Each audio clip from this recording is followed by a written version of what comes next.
নমস্কার সকলকে স্বাগত জানাই আমাদের চ্যানেলে। আপনার দিনটি শুভ হোক এই প্রার্থনা করে আজকের ভিডিওটি শুরু করছি।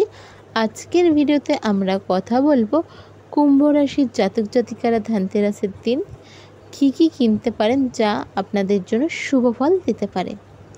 তো ভিডিওটি শুরু করার আগে বলে দিই যে ঠিক কোন সময়ে কিনলে আপনাদের জন্য বেশি ভালো।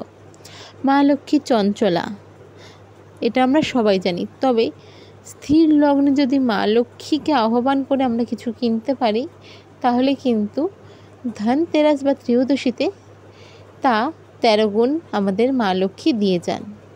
এবার এই সময়টা কখন?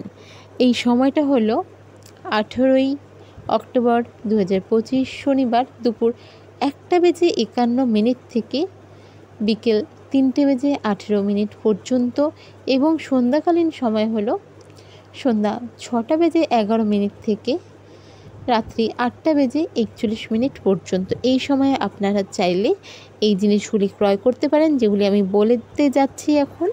তো চলুন দেখে নেওয়া যাক কী কী জিনিস আপনারা কিনতে পারবেন।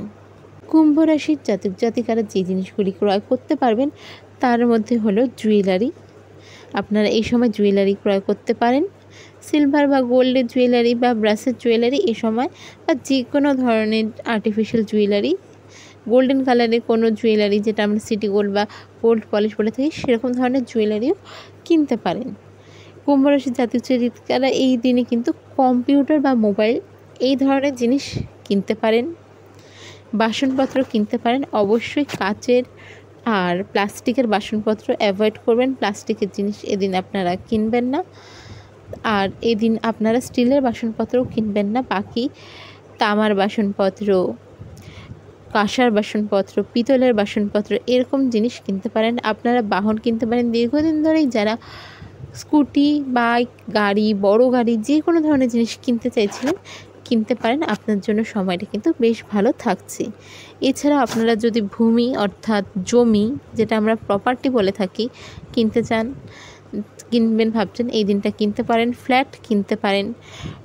কাঠের ফার্নিচার এই দিনে কিনতে পারেন। স্টিলের ফার্নিচার বা প্লাস্টিকের ফার্নিচার কিন্তু এই দিনে আপনারা কিনবেন না, অ্যাভয়েড করবেন। কাঠের ফার্নিচার এরকম দিনে কিনুন ভালো। এবার ঠাকুরের জিনিস, ঠাকুর রিলেটেড যে কোনো ধরনের জিনিস কিনতে পারেন।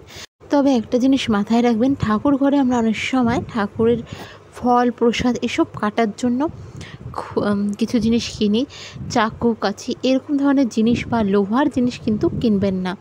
স্টিলের জিনিসও কিনবেন না, কাঁচের জিনিসও কিনবেন না, প্লাস্টিকের জিনিসও কিনবেন না। এছাড়া আমরা আরও কিছু জিনিস কিনতে পারি, সেটা হলো সৈন্দব লবণ, ঝাড়ু, কড়ি, গোমতী চক্র 11টা করে কিনলেই যথেষ্ট। পদ্ম বীজ, ধূপ, আতর, কর্পূর, ঘি, চাল এইসব ধরনের জিনিস কিন্তু অবশ্যই আপনারা কিনতে পারেন।